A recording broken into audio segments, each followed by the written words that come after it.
Ready to take that leap? Nope. All right, we're back. All right, guys. Hopefully, wait, hold on. Let's find out if that was really valuable. Ashton, did you connect with anyone new, or is it just people you already knew? I did connect with somebody new. Hey, that was a successful day then. That's not easy to accomplish, so we're doing something right. All right.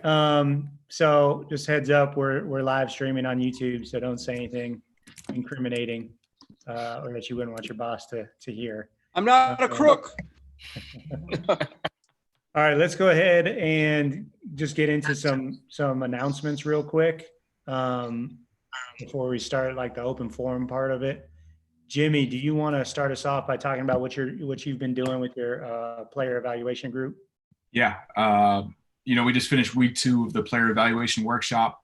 This week we kind of split guys up into groups with people that were in the first group, kind of spearheading the second group to help get them up to speed a little bit. I thought it was really good. I was pretty impressed. I actually shared it with our GM here, and he was kind of taken back and actually asked to like be a part of it and kind of join and help facilitate things and give his opinion on stuff. So I think that's always important, and we're looking to grow this thing, but do it organically in the right way and have people that are really interested and hopefully can learn something from it. Are you guys at your cap, or is there room for people to still get involved? How's that work? Yeah, I definitely want to add people to this, and we're going to be creative in doing it because I want to give my utmost attention to what's going on and the reports that are coming in, and so I think when we did the group stuff, it was easier to kind of manage and going forward. And that's the guys that were on the call today. I asked their opinions on stuff and looking for the feedback because I want it to be rewarding for everybody involved, stuff that you can learn and do it the right way and not just grow this thing till it's beyond its cap. Okay, so stay tuned for details on if and when Yes. other Yes. people that aren't involved can get involved. All right, cool.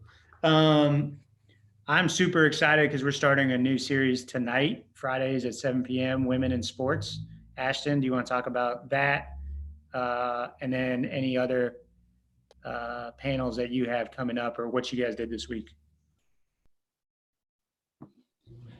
Yeah, for sure. So tonight is Women in Sports. So we have Coach Foy from Kentucky, Jenny Fisher, who is the digital and social media person for the NCAA. And then we also have Coach LaSasha from Maine Maritime Academy. So she's a Division III coach. So basically just kind of like the purpose of Women in Sport is really to just like help advance the narrative, just so everyone, including like men and women, just kind of understand firsthand that there are opportunities for women in sport.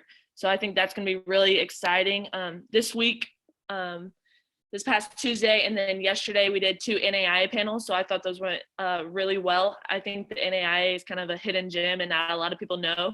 So I definitely think that we helped advance the knowledge of just that level in itself. And then we also did a faith in basketball, which Wayne Simeon, who was a former KU player, kind of just gave his testimony and shared a story. And that was really good to connect faith and basketball. But next week, we have faith in basketball again at 1 p.m. Central. And then we have Jake and I are doing a manager networking session on Wednesday at 7. And then we're doing Thursday, we have Life After Basketball at 4:30 in the afternoon. And that's going to be 2 former coaches who are now, one's an athletic director and then one is in charge of a business and does like positive summits. So they're going to talk about when the ball, kind of stopped for them and, how they've used the lessons from basketball to kind of, just position themselves into the careers they're at currently. And then we'll have another one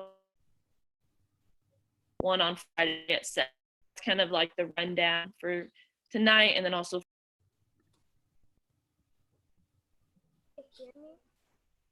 Thanks, Ashton. And all that stuff is on YouTube, on our YouTube page.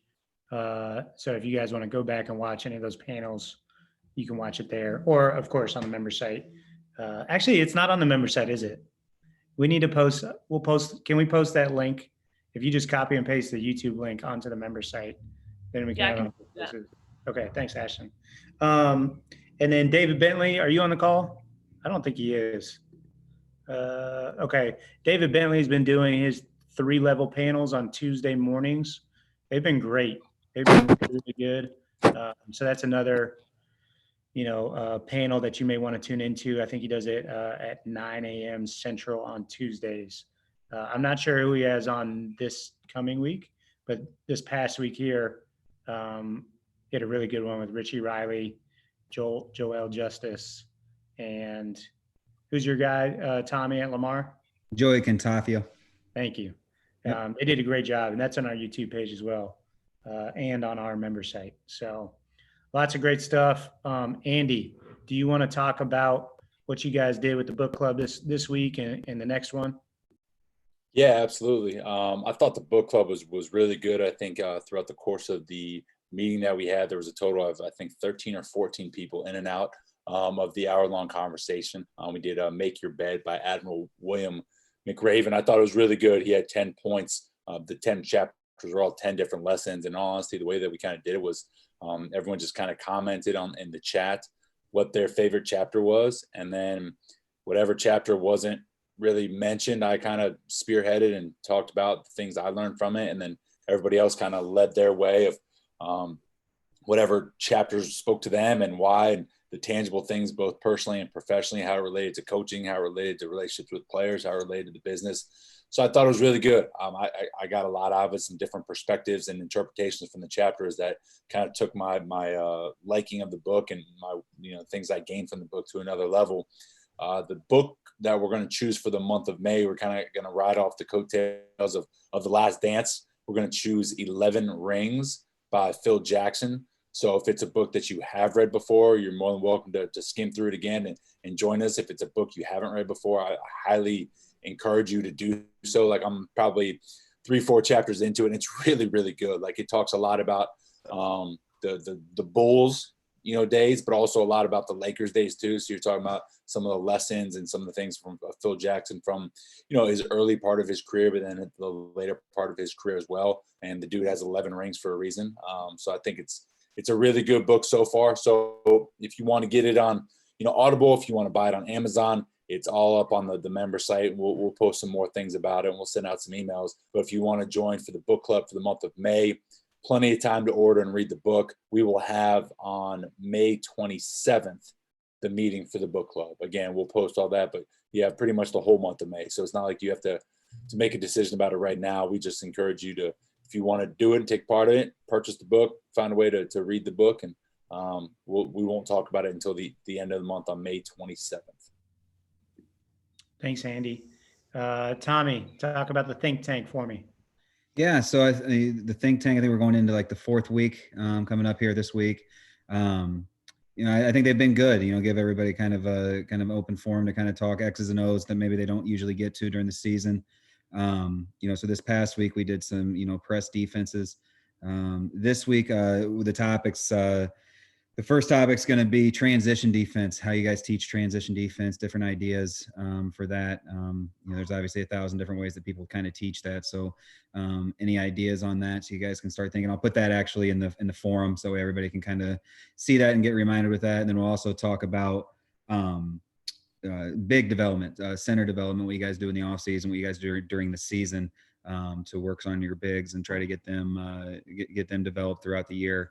Just different ideas that you guys have pre-practice maybe, or, during your allotted time during the preseason. So, but I do want to say, anybody has any ideas for anything they want to talk about, anything they want to do with that, please let me know.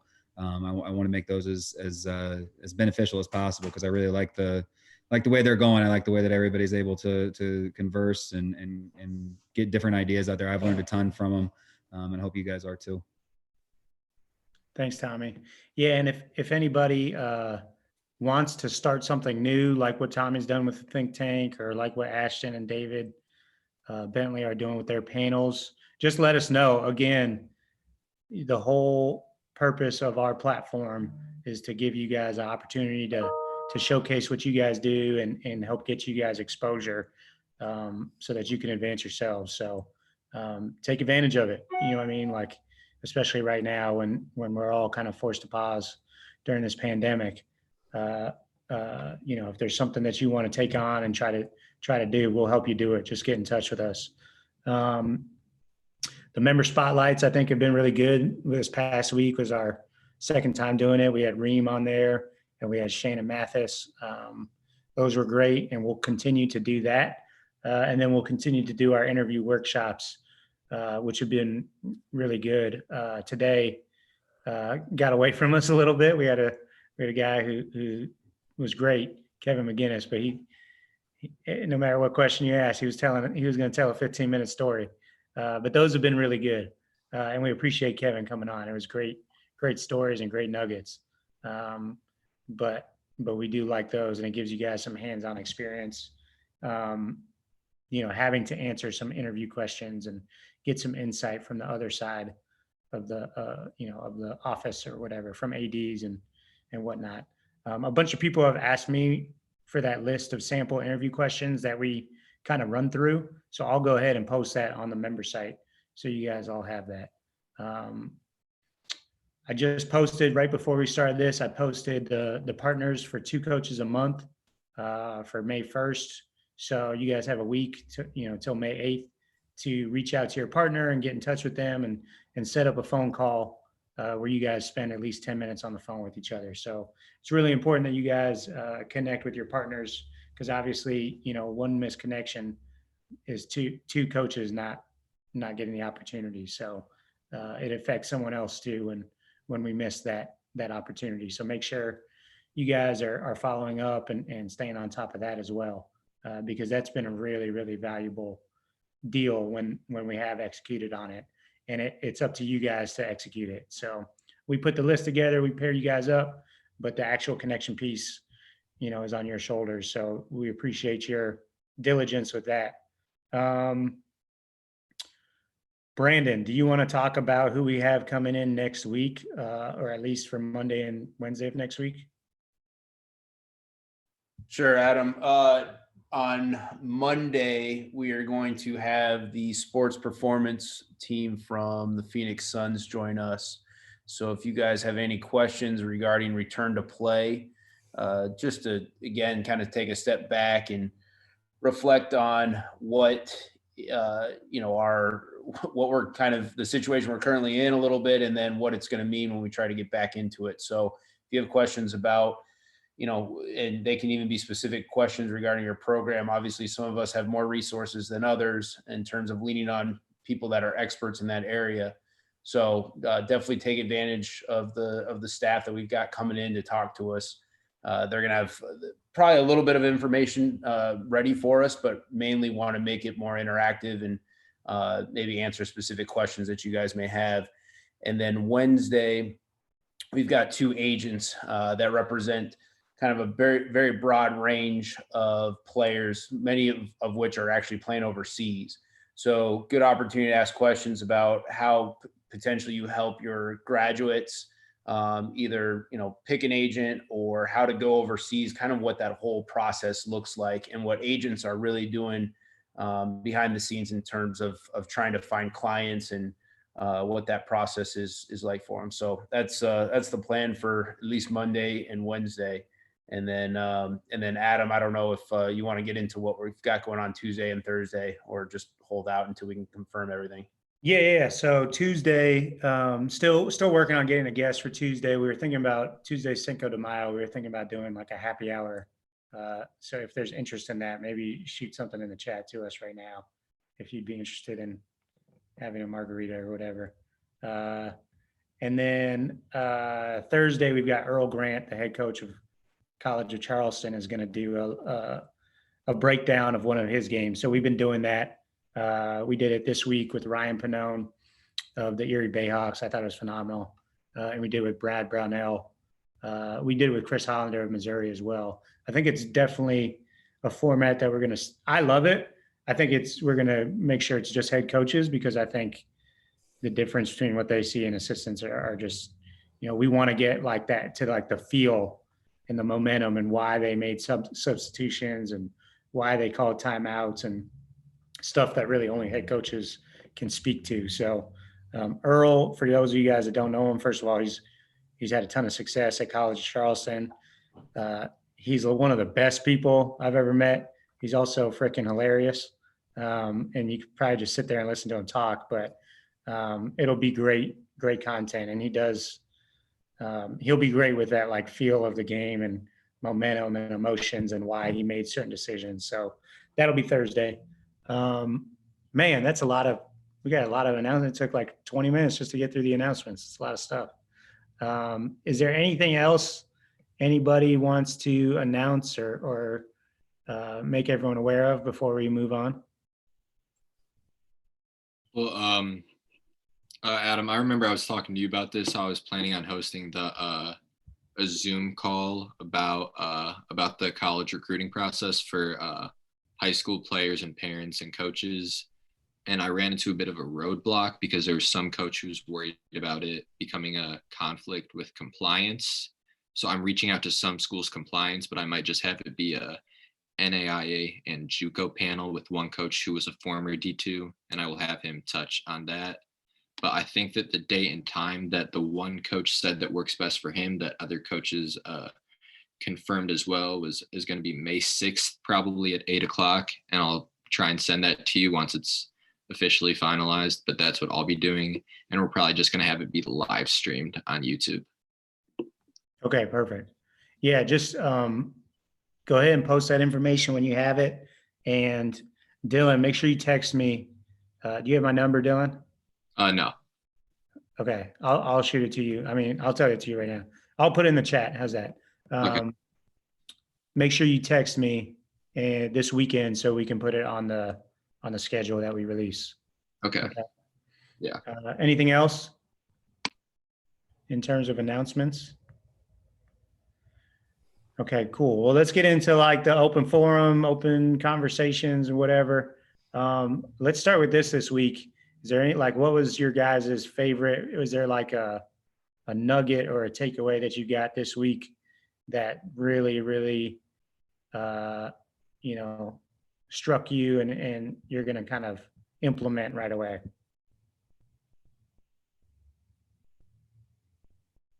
Who's going to be the first to jump in?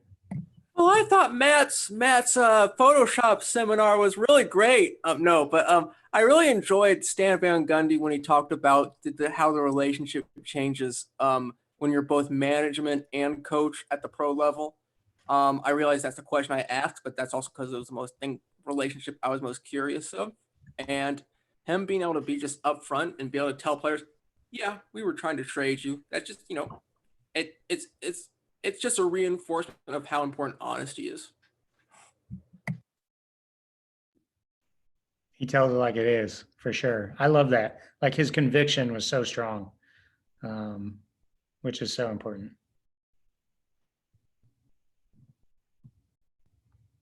Anybody else?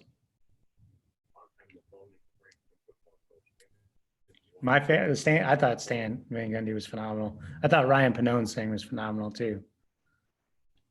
So I listened to Stan Van Gundy and Greg Popovich back to back yesterday, which it's kind of wild just to think about in the first place. But both of them hit on coaching your best players extremely hard and how important that was. And I think that's something that, all of us have to remember, is that just because they're our best player doesn't mean that they get away with stuff. Like, we got to hold them to the absolute highest standard, no matter how hard it is, because that's the best way to create that culture and those values in your team. And not to mention, if they're your best player, they more than likely just have abilities that other players don't have. And if you're not trying to cultivate the abilities of your best players, what's the point of coaching, man? Because are we trying to become above average? Or are we trying to be the best of the best? And if you're not interested in being the best of the best, if you're not willing to cultivate your best players into being the best they can be.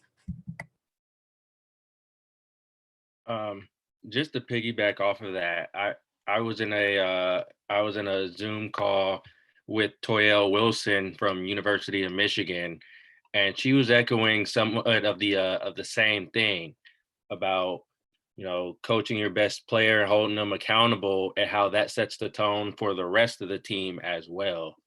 So that was something that I found pretty interesting that she was mentioning last night and that she was talking about. She said a lot of great things, like mentioning the coaching your best player as well as she said something too that really stuck with me, saying that your boss is your best agent. And that was something that I thought that was pretty well said, because that was something that I didn't think about, or it was something that, that didn't really come to mind for me. So that was something that I thought was pretty interesting, and that I took from that call.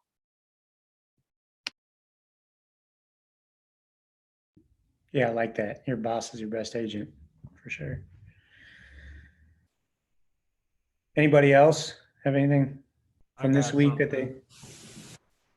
Hey, I really I like enjoyed. Oh, my fault, Alex. You go ahead. My bad. But like the thing that Stan Van Gundy was talking about, how you want to get to like playing as fast as possible, and like also like his first, because I do like a lot. I usually do like the first 30 minutes is like drills for my practices. So I might like try and like dumb that down a little bit, or like just move it down in number. But I also liked how he had like he would do 5-on-0 first to like start practice to warm up. Because I usually do 5-on-0 like right before we go 5-on-5 at like the end of practice. Because I would do like 3-on-3, 4-on-4 like a lot of way through, and then 5-on-5 at the end. So I kind of like the idea of moving that up a little bit more. That's kind of where like what I would implement like if I had practice in like 2 hours.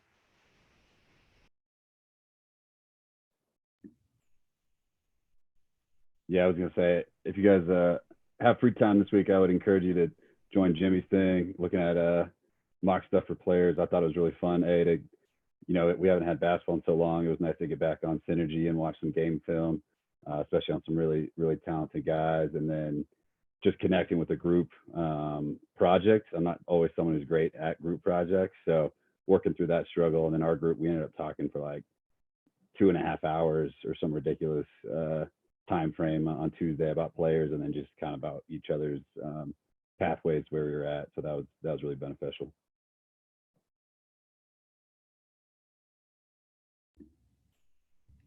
Yeah, it's great stuff.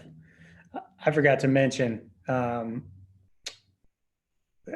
do we've got 2 regularly programmed shows. We got the Scott Savore show, which is Mondays, and the Heather Macy show, which is Thursdays. The Heather Macy, they're both great. The Heather Macy show, for anybody who hasn't like tuned into it yet, is phenomenal. Like, I think it's phenomenal. Really, really good stuff. And the Scott Savore stuff is great too. And he's a ball of energy, and it's interactive, and he sends you guys to breakout rooms. So both of those are good. Do you guys like that regularly programmed thing that like is going to be there week in and week out, or do you guys like the diversity of new speakers, or both? I think both is preferable. I really like, obviously, Think Tank. I think it's great. But also, like you were saying, Ryan Panone's thing was amazing. So I think a little diversity on both is great. Yeah, I think I like the diversity as well.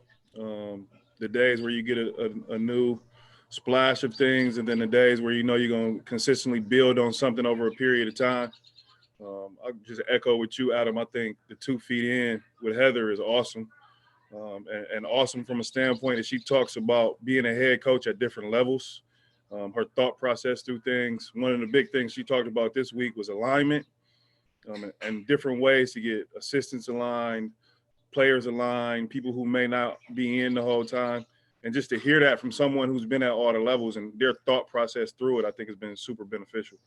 But a variety of things, to answer the original question, a variety of things on top of some consistency, I think is the best for me personally. Yeah, her talk about like alignment and getting people 2 feet in was big time. Like it's no like secret why she's like won everywhere she's been. It was really good. Well, what else, guys? What anything anyone's read or listened to, any podcasts that people have listened to this week, or anything new that they want to share? I've been listening to Tea with Gary Vee in the mornings. I'm a big Gary Vee fan. He's like a big marketing guy, but it's kind of applicable to anything. I thought that's been really good.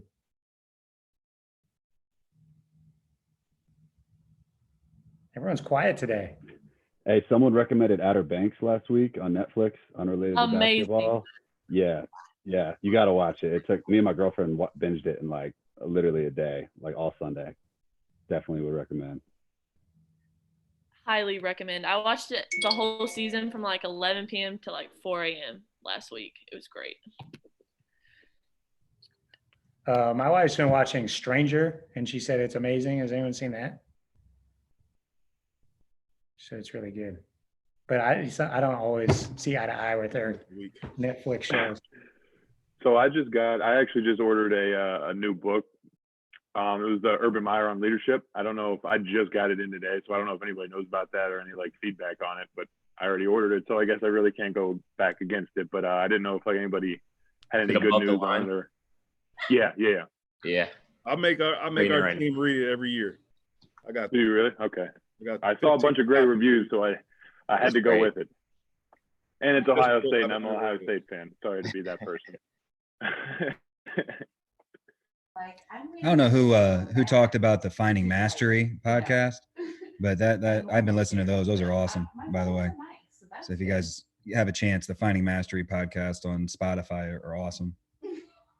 Tommy, were you new to that podcast? Was this your first time listening to it? Yeah, brand new, and I'm listening to like one a day, like sending them over to like our coaches and our staff, and like it's awesome. The Belfour one I just got done with, the fighter Belfour. I forget what his first name is, but he talks about how when he was trying to get into the UFC, he fought some guy that outweighed him by like 180 pounds, and like wanted to come in and have no rules, wanted to try to kill him, and it was pretty interesting.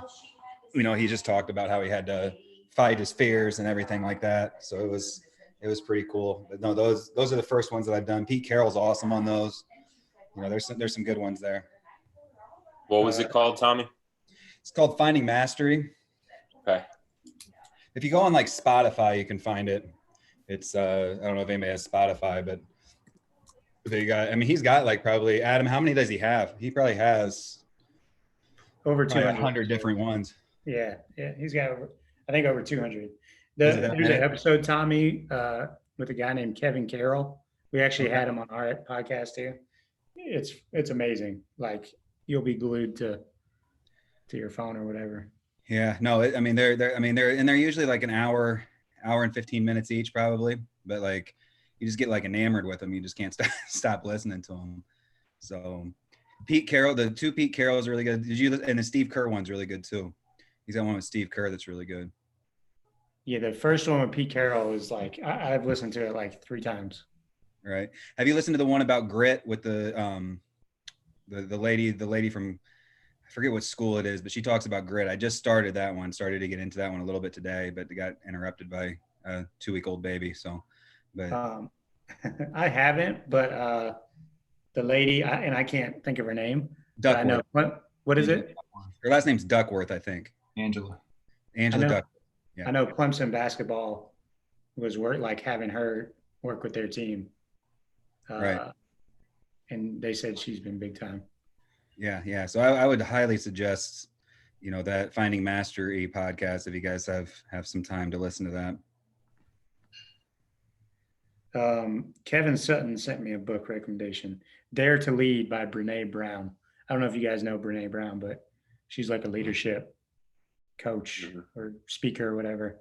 And she's great. She's brilliant. I haven't read that book yet, but I've actually heard her on the Finding Mastery podcast, and she's great on that. But has anyone read that book, Dare to Lead? I have. And she also has some really good TED Talks if you look her up, if you're not much of a reader. Yeah, I've seen the TED Talk. Yeah. It's a great book, especially for like leadership. And I think for me, what I learned most is she just like takes you outside of the box of leadership that you're most used to and like makes you think in a whole new way about it, which is really cool. Awesome. Has anyone read Getting to Us? Yes, it's a great book. I highly recommend it. What is it again, James? Getting to Us. Getting to Us. Yeah, it basically breaks down a bunch of different coaches and how they formulate their ideas. And Urban Meyer's, I think, the first chapter. Coach K's on it. And, Gino Ariema. There's, I think, like 12 different coaches. Yeah, Brad Stevens is in there. Doc Rivers is in there, I think. It's by Seth Davis, if anyone wants to read it. Very cool. Yeah, what I've been reading this week, I'm almost done with it, is The Power of Habit. And it came out, probably 5 or 10 years ago now, but it's really good, talking about how your habits form and how you can change them. And coaching wise, thinking about, how you structure your practices and how you're trying to ingrain habits into people. It's really interesting.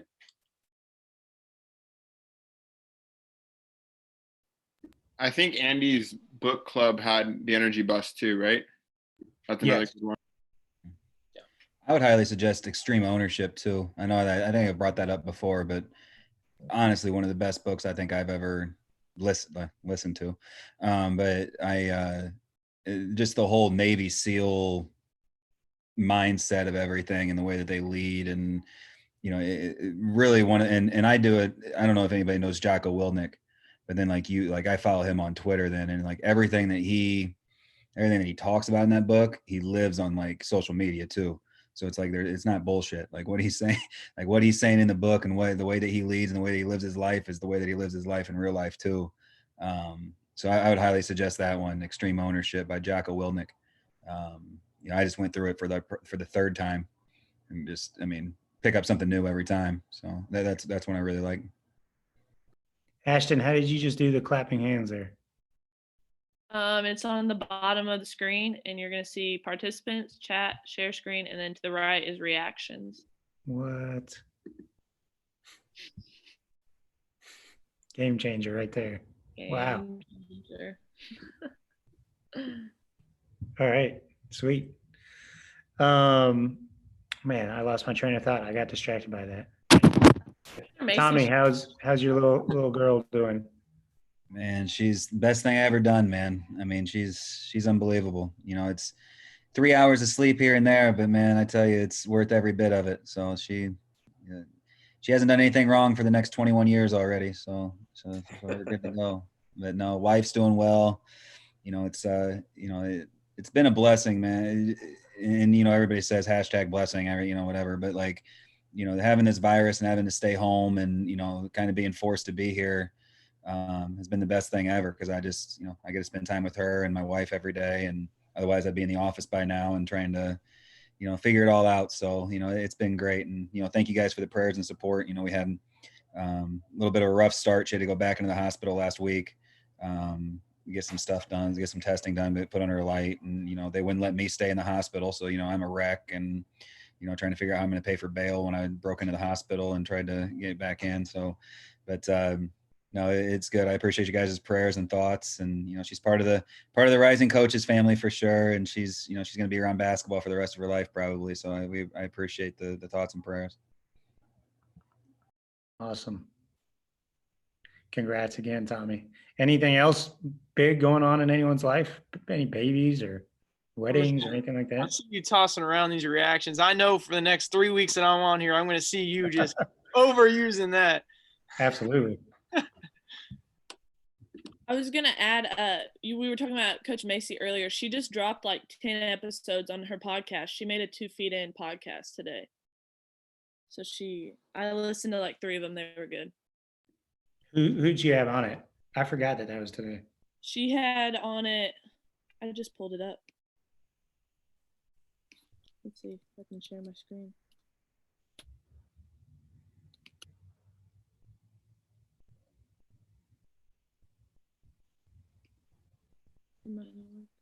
I'm on her Twitter page. She didn't even. Oh yeah, she does have it.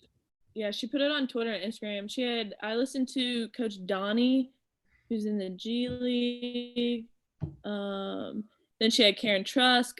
She had Stephanie Butler Graham, John Thompson, Julia Torbett, Bill Wilson, Kelly Brisket, and yeah, Randy Doss was the last one. So I've listened to a couple of them.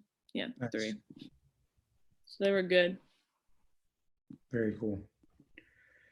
No other big life-changing events for anybody? We got to talk about that stuff, right? Like that's the most important thing here. We can't just sit here and talk about books and not talk about Tommy's little girl. This thing's about genuine connections and relationships. So we want to make sure we talk about that too. Hey, I just want to say navigate Hoop Dirt, everybody. I got a call from a coach this morning, but remember who you email.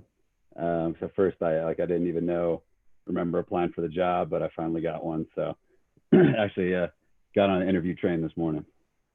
Yeah, congrats. You got a job, Eric? Not a job, but at least a call from a coach, and I'm, on the top of the list, it sounds like. So, yeah, it feels good. Awesome, man. Thanks for the claps, everybody. Good luck. Appreciate it. So You forgot. You must really want this job. You couldn't even remember what it was. No, well, that's how I got the Salkehatchie job. He called me, and I didn't even remember emailing him on Hoop Dirt because I had emailed so many coaches. So, had to look it up first. Nice, man. Good luck. We hope that works out for you. Appreciate it. So I have a question related to kind of like recruiting a little bit. So one of my players, he was going to like this summer was kind of going to be big for him for as far as like, getting exposure and all that stuff. So I was talking to him and like I mentioned like he could try sending stuff out to schools, and he has like 2 highlight tapes that he made like off Huddle. But one of them's like 7 minutes long and the other one's like 1.5 minutes, like 2 minutes long. So like, would it even be worth to send that? Because the 7-minute one actually does kind of like compass everything. It's just kind of like a slow burn. So would it even be worth it for him to send that stuff out, or should he try and make another one? That's like 4 to 5 minutes maybe. What do the first like 30 seconds look like in the 7-minute one? It's a lot of catch and shoot stuff. It is kind of like slow to start, but I mean some of the shots are kind of nice, but I mean it's kind of slow to start. Well, the issue is that like I probably get like 10 a day, so you go through about 30. You can go through 30 minutes of highlight tapes, but I really don't. You really like the first like 30 to 45 seconds. I'll watch it, and if I'm not interested, then I won't watch the rest of the 4 or 5 minutes. So I'd really tell them to put the best 30 seconds in the front, because it's really rare, I think, personally, and knowing the head, to get through the rest of the film. Yeah, because I did tell him that too, because I know we mentioned it on here before that like you should have like I think Andy mentioned it, where like you should have like your most exciting play first. Like if he's like a 5'7", like 5'10" point guard, so he's not dunking on anybody, but have something like that to start to keep the coach's attention. If you're going to have it that long, I think you got to kind of lay it out for the coach, not like a complete table of contents, but be like, look, like the first 30 seconds are shooting, next segment is pick and roll handling, whatever it is, to try to showcase what he's doing. Because if you send me an 8-minute one, I might skip through it and like, all right, he passed this time, rebound, whatever. But like, if I want to zip through it, be like, I'm not going to watch the first 50 seconds. I already know you can shoot it from the first 3 clips.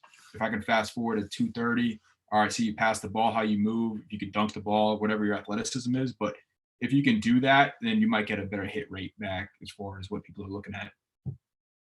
I'll be honest with you. I get so many of those a day. It's hard when it says 5'10" point guard or something like that. Like that's hard. Now if it comes through and it says 6'10", 6'10" kid, I'm going to open that up, more than likely. So, like I do agree that I think like your first couple seconds too got to be like an impressive play to kind of hold my interest just a little bit, because like everybody's saying, you're getting so many of those every day. Also, the music on it is very important. I think so anyway. You can't have some old stuff on there. You gotta have some good stuff, and not the new Drake that came out today, because that's horrible. So not that one. That's a great thing to give. Like if you have a manager or somebody like that wants to coach in your program, that's a great task to delegate to them. Like, here, watch all these. If there's anyone that you think's good, send it to me. That's what I would always do, because I was the same way, Tommy. Like I got so many of those. I knew they were slipping through the cracks, but I didn't want to be like that person that didn't at least like watch it. So I gave it all to like our managers, and they enjoyed doing it. Right. That's what I do. I give them to our manager, especially like, you know, if say that, like right now we're looking for a stretch 4. So it's like, we're not like, and I'm getting emails from like, hey, a 2022 5'11" guard. It's like, I'm not going to like watch that, but I'll send it to one of our managers and just be like, hey, like take some notes on it, put it in a database. That way, when it comes around to it, like, hey, you have this list of everything, but if it's a 2020 guard and we're not taking a 2020 guard, like I'm probably not going to watch it, but I'll always send an email back and just be like, hey, we're only looking for 4 men, or something like that. But giving it to a manager, like Adam said, is especially for like 2022. Like I got an email the other day. It was the most phenomenal email I've ever gotten. It was a 2024 5'8" guard. And the subject line was, "Coach, I got you." And I was just like, I had to open it because, he's got me here. So, but it was like, he stuff like that, like I'll just give to the managers but keeping a database for it. But, that's a good point, Adam. Just, you don't want to be the guy that doesn't open them. And then all of a sudden that kid ends up going to, whatever, North Carolina. And you're like, wait a second. So, but no, I agree with that for sure. Alex. Also, Alex, I would advise to send them at a reasonable time. Mm-hmm. Like, I understand like 7 p.m., but like sometimes your phone rings at like 11:30 and 11:45 p.m. Like, and the kid's like sending you a highlight tape. I'm not going to watch it at 11:45. And I probably won't watch it in the morning just because it's at 11:45. It'll get buried by like emails they send out in the morning. And Alex, as a 5'10" guard, know who you're sending it to. Like, unless he's legit, don't send it to Tommy. Like choose the audience that you're sending it to. Make sure that fits his level and that you're sending it to the right people who will actually watch it and that he could actually fit there. Mm-hmm. Yeah, that is a good point. I mean, he's probably like D3, maybe like D2, but one thing too is like his stats for like the season are kind of weird because the beginning he shot awful. And then like halfway through the year, like beginning of the season, he was like 30, 20, and probably like 60. And second half of the year, he was averaging like 16 points, was almost 50% from the field, 45% from 3, and 90 from the line. So like he like went crazy second half. So would there be a way to like put that in? Put something on there that says last 5 games stats or last 10 games stats. Mm-hmm. Okay. All right. Thanks, guys. Sorry, Matt. Tommy would be trashing your email if you're sending it out. Not trashing. It's Maybe not. I would be forwarding on to our manager. That's all right. Hey, trust me, at our level, there's probably better players at 5'10" than 6'10". I promise you that. 2 best players I ever coached were 5'8" and 5'7". Kendall Anthony at Richmond, and then Tyree Appleby at Cleveland State, both absolute killers. But again, they, it's like you can only have probably one of them on your roster. That's the only thing, So, if you have one, it's hard to take a second one. But you guys have one too. Yeah, we have one down. We have one down. Our best players, 5'8", hit 11 threes in a game this year to help beat McNeese. So, and he's going to be here for the next couple of years. And he's good. Yeah, he's okay. He's okay. Austin guy. Yeah, he drives me nuts, but he can play. So you put up with a little bit of the shit. I also think being like truthful about the height is pretty much up there on the top. I don't know how many kids I've seen that put their 6'2" and you go to the game and like 5'8", and you're like, wow. I don't know where you lost all those inches, but it's happened a lot. Colleges do it a lot worse. Trust me. This whole new measurement thing is exposing a lot of people. Do any of you guys do, like when I was at Cleveland State, like when we brought guys in for visits, like they would do like we would measure them, like so like we measure their height with and without shoes. Then we would do they would do an entire like wingspan, like they lay down on the ground and do a wingspan test. They do a hands, how big their hands were. And like literally our coach would like stop visits if like their hand size wasn't like a certain size or their wingspan wasn't a certain size, like would literally like just like stop a visit altogether. Like, is anybody like, Jimmy, are you guys that analytical with that kind of stuff with height and wingspan and hand size and Everything. stuff like that? I'm pretty sure it's illegal to do that in college, so be careful if this is on YouTube. But I know you definitely can't do it on in camps. So just be No, careful. they would measure like all that stuff. Like, It's important, like big time, big time. really, But you guys do that quite a bit? everybody across the league. Right, because like coach's thing when I was there is like your wingspan. Like if you're 6'7", like he wanted like a plus wingspan. Like so, like he wanted like if you're 6'7", he wanted like to be like 6'9". Like if you wanted like Everyone's got to be plus. If you have somebody that's negative, that's not great. Yeah. There's probably like 4 people in the league that have a negative one, maybe. Really, I didn't realize that.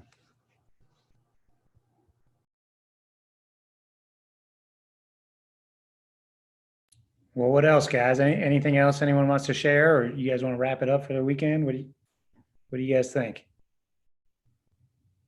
Tommy, we actually did that at Milwaukee, like with 3 kids my first year, and we didn't even do it with the purpose of getting their measurements. It was just after the segment of the official visit where they were having a long meeting with coach, and we just wanted to put a smile on their face, and so we measured their wingspan, and we did it 3 times and never did it again. So probably Really? not the answer you were looking for, but we did do it. Right.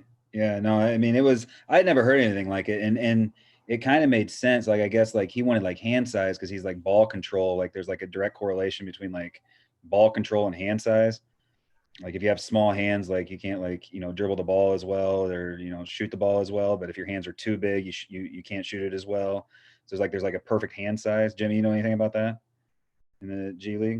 I don't know about the specifics of it, but I would say that it definitely plays into the part of something worth looking at.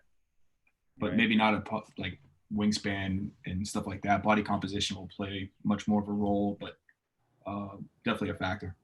Right. I worked for a guy, Tommy, Richard Schmidt at University of Tampa. He is like huge on hands. Like Really? he won't recruit guys that don't have good hands. It is about the size, but it's the quality. Like, Well, yeah. And like, he wants them to be able to like move the ball around, right. catch. Well, like I said, like during like my offensive breakdown that I did earlier this week, like one of the things like the Princeton thing was, and like Kirill was like huge on this, is like catching the ball, like being able to catch the ball is like one of the most underrated things that you can have. Like, because like if you bobble the ball, it throws everything out of rhythm. Like it throws a cutaway, it throws everything. And so like he'd always tell me like guys like with big enough hands to catch it. Like he wanted guys with big hands to be able to catch the ball, and then he would work on passing all the time. But I had never heard, like we specifically thought like there's like a range for your hands, because if your hands are too big, you shoot it like Shaq, like the ball looks like a grapefruit in your hand. If your hand's too small, the ball slips out of your hand. So like there's like a perfect range, and I can't remember what that range was, but it was like for shooting purposes, that was like the measurement, and so I had never heard anything like it, but it was definitely interesting to think about. Well, Coach Schmidt didn't have a range, but his thing was if you had to squint to see their hands on film, then he wouldn't recruit you. If you had Burger King hands, that's what we call them when we're small, the Burger King hands. That's right. Yeah. And if he had a guy with bad hands, he would rip them apart in practice every day. Anytime they would probably catch it perfectly, and he'd be like, "Oh, you bobbled it. That's how you got bad hands. That's why we can't have guys like you around." It's not good. Right. Kirill was always funny. He would come down to our practice at American, and like he would like fire. We had a kid that couldn't catch, and he would fire like terrible passes at this kid. And like you probably know him, Jimmy. YY, you'll roll Jet. He'd have YY turn around and put his back to him, and like Kirill's like 90 years old. Like he's like Yoda. Like he's like he can barely like move, and he would like just have like one of our like assistants or whatever like stand there and be like just fire it at him. And so Coach Kirill would go, "Yo," and when he yelled "Yo," YY had to turn around, and we would just fire the ball at him, and Kirill would just get a kick out of YY getting hit in the face with something, or like getting hit, like just loved every second of it, and it just like until YY would catch the ball, it was awesome. But no, hands are huge. So that's a favorite of Coach Peterson at Baylor too. His like first week there, the guys were coming out of the weight room, walking into the practice gym, and he was working out a guy from Senegal that was a pro, and he was doing that drill, just chucking balls at him, and all of our guys are just looking at him like, "Who is this madman?" Right. All right. But it's We do that in all our individuals with our bigs. We got bigs who couldn't catch, and so they just stand there and coach would just sling balls at them, and they'd have to catch it, throw it back, catch it, throw it back between the legs, wherever, catch it and throw it back. Right. it's something we've done with guards too. If they, have trouble coming off a floppy action, going to the corner, catching it, just fire it as hard as you can, make them catch it, square up and shoot. I think you should also test their grip strength because I'm a female, my hands aren't big. I've never obviously talked this much about hands, but test their grip strength because I have smaller hands. Obviously I'm only 5'3", you can't tell that. Played point guard, but my grip strength is really high. So I never had a problem with it, but just something to think about if you haven't done that with measuring your hands. It's a really good point. That's a great point. That is the one way to improve their ability to control the ball in a crowd. Right. That'd be part of my player development, is working on their grip strength with the ball, trying to palm it or really working on palming two balls at once. So there you go. Brandon, yes, camps are canceled, by the way, for us. We canceled our June camps, but we one thing, this is more strength and conditioning, but Preston Green, who's the strength coach of Florida, he was at Clemson when I was there. He got these custom barbells, pull-up bars with extra wide bars. I have small hands myself, so I hated it, but it really did improve your grip strength and it forced you to have to grab onto something bigger. It was really, really effective. At my school, they did the same thing, but they're actual small balls that you do pull-ups on, and then they have bigger ones, and they hang from the pull-up bar too. So you're actually holding onto a little ball like this, doing your pull-ups and stuff. All right, no more hand talk. Yeah, they went from measurements to hand talk. I apologize. Well, guys, I got to jump off. I'm going to keep this open. You guys can stick around and talk about hand sizes as long as you want. But I appreciate you guys all being here, and tune in tonight if you can to Women in Sports, and then everybody have a great weekend. Thanks, Adam. Yeah, Adam. Thanks. Have a good weekend, everybody. See you guys.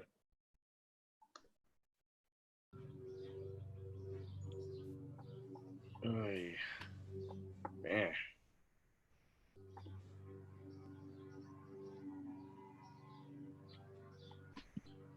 All right. Does anybody have the new service thing or the new update? Have you done it yet to get virtual backgrounds? Anybody have any idea? I haven't. I don't think I've done the new update yet, but it keeps saying my Mac can't do it or something like that. It keeps saying